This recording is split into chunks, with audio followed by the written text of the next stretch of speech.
brýličky. A proč? Ha, no to jsem se taky ptal, proč. Ale neřekli a neřekli a neřekli a neřekli. Sáně malovaný holka, tobě to dále od ruky. To není hned tak vidět.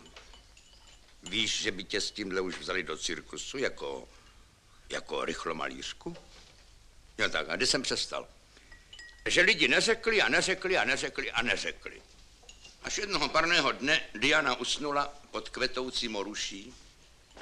No jak víte, kdo usne pod kvetoucí moruší, tak musí mluvit pravdu i ze spaní. To je staré přísloví, arabské nebo, no prostě z Blízkého východu. No tak když Diana usnula pod kvetoucí moruší, tak jsem se jí zeptal a povídám, Diano, pod kvetoucí moruší, proč nesmím sundat ty brejličky? Protože pravila ze spaní Diana pod kvetoucí moruší. Protože kdyby se kocour díval bez brejliček, pod jeho pohledem by lidi zbarvili se podle povah a skutků svých. No a to by asi lidi nesnášeli. Já blázen čekal na nejbližší představení a když bylo všecko v nejlepším, tak šmrnc!